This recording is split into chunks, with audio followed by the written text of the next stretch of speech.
नमस्कार शिक्षक साथियों, आपका स्वागत है हमारे YouTube चैनल ईशांक एजुकेशन में। इस वीडियो में हम निष्ठा प्रशिक्षण मॉड्यूल नंबर 11 शिक्षण अधिगम और मूल्यांकन में सूचना और संचार प्रौद्योगिकी ICT का एकीकरण का आकलन प्रश्नोत्तरी को देखेंगे। तो आइए शुरू करते हैं। ECCE अधिगम के अनुभवों में प्रौद्योगिकी के कार्यान्वयन की प्रक्रिया को विभिन्न दृष्टिकोणों से देखा जा सकता है। ये हो सकते हैं, इसका सही जवाब है समष्टि स्तर, मध्य स्तर और सूक्ष्म स्तर पर। दूसरा है प्राथमिक स्तर का डैश का उपयोग शिक्षकों द्वारा भागीदारी को प्रोत्साहित करने और आनंददायक तरीके से अधिगम को बढ़ावा देने के लिए किया जा सकता है। सही जवाब है डिजिटल गेम। पक्षियों, जानवरों और विभिन्न प्राकृतिक ऑडियो आदि की विभिन्न ध्वनियों को सिखाने के लिए उपयोग किया जाने वाला अधिक उपयुक्त संसाधन है ऑडियो स्रोत। खाली स्थान को विशेष आवश्यकता वाले बच्चों के मध्य अपनाया नहीं जा सकता। सही जवाब है मुद्रित सामग्री। अगला है रचनात्मकता के लिए निम्नलिखित में से किस उपकरण का उपयोग किया जा सकता है। सही जवाब है टक्स पेंट। किसी शब्द के रिकॉर्ड किए गए उच्चारण की सही उच्चारण से तुलना करने की गतिविधि का अभ्यास कहाँ किया जा सकता है। सही जवाब है भाषा प्रयोगशालाएं। अगला है स्वयं का पूर्ण रूप क्या है। सही जवाब है study webs of active learning for your young expiring minds. अगला क्वेश्चन है NEP 2020 वर्ष तक प्राथमिक विद्यालय में सार्वभौमिक बुनियादी साक्षरता और संख्यात्मकता प्राप्त करने की सिफारिश करता है। सही जवाब है कब तक, 2025 तक।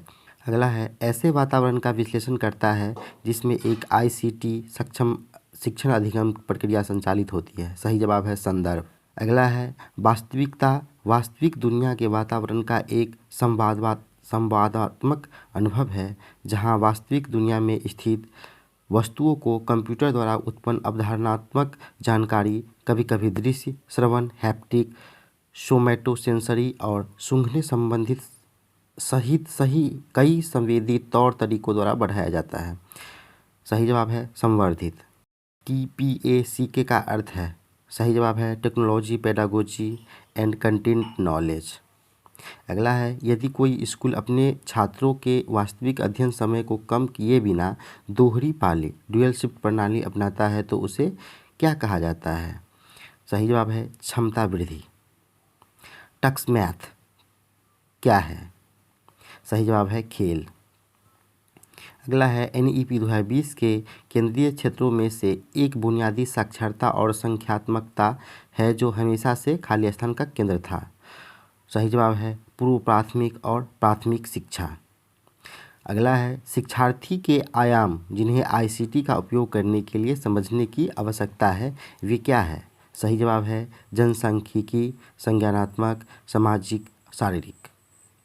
अगला है पूर्व प्राथमिक या प्राथमिक स्तर पर निष्पादित सामग्री को मोटे तौर पर ज्ञान के निम्नलिखित आयामों के अंतर्गत वर्गीकृत किया जा सकता है। सही जवाब है तथ्यात्मक, संकल्पनात्मक, प्रक्रियात्मक, मेटाकॉग्निशन। अगला है एजुकेटिव 8 भी एक ऐसा ओपन स्रोत टूल है जो खाली स्थान के लिए एक गेम है। सही जवाब है प्राथमिक स्तर। अगला है ऑनलाइन पाठ्यक्रम प्रोत्साहित करता है।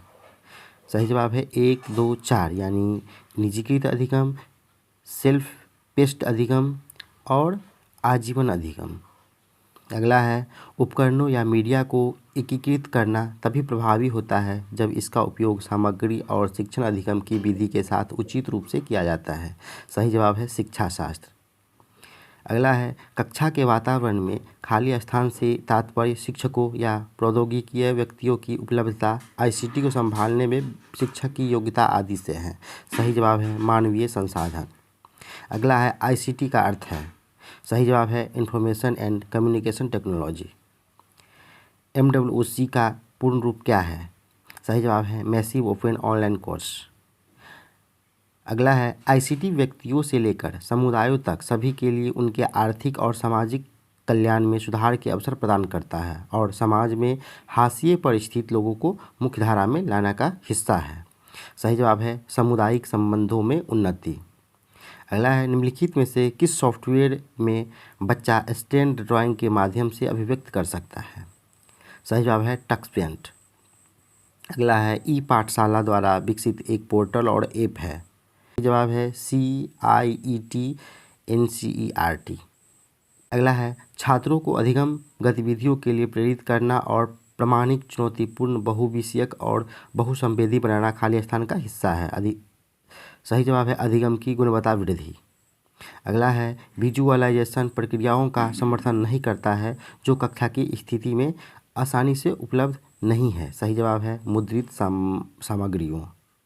अगला है खाली स्थान का अर्थ वर्ग, आकार, आयु के संदर्भ में विविधता, सांस्कृतिक संदर्भ, सामाजिक आर्थिक स्थिति, लिंग, सीमांतता, भौगोलिक स्थिति और प्रौद्योगिकी उपलब्धता या पहुँच है। सही जवाब है जनसांख्यिकी।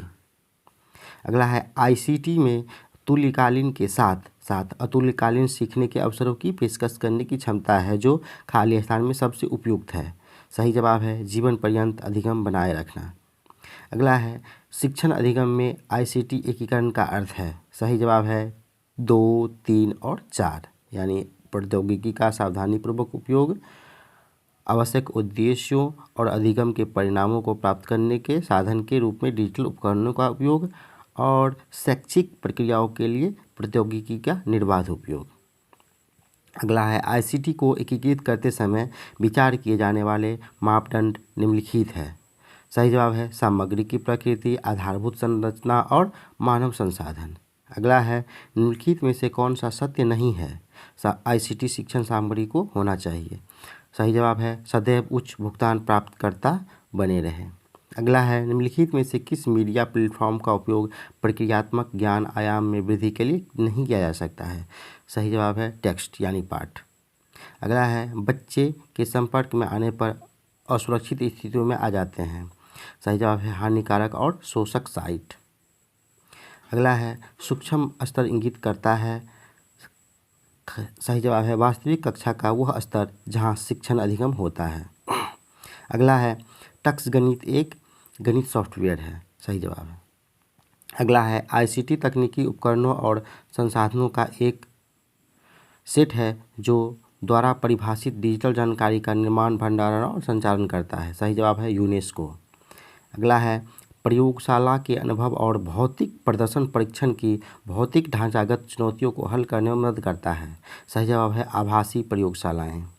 अगला है खाली स्थान स्तर पर निष्पादित सामग्री में पढ़ने, लिखने और अंकगणित के लिए तत्परता शामिल हो सकती है। सही जवाब है पूर्व प्राथमिक या प्राथमिक। अगला है पूर्व प्राथमिक और प्राथमिक शिक्षा में ICT का अतिरिक्त उपयोग खाली स्थान होगा। सही जवाब है शारीरिक रूप से हानिकारक। साथियों, अगर आपको वीडियो पसंद आया है तो इस चैनल को सब्सक्राइब करके घंटी वाले बटन को ज़रूर दबा दें ताकि आने वाला वीडियो आपके पास सबसे पहले पहुंचे। धन्यवाद।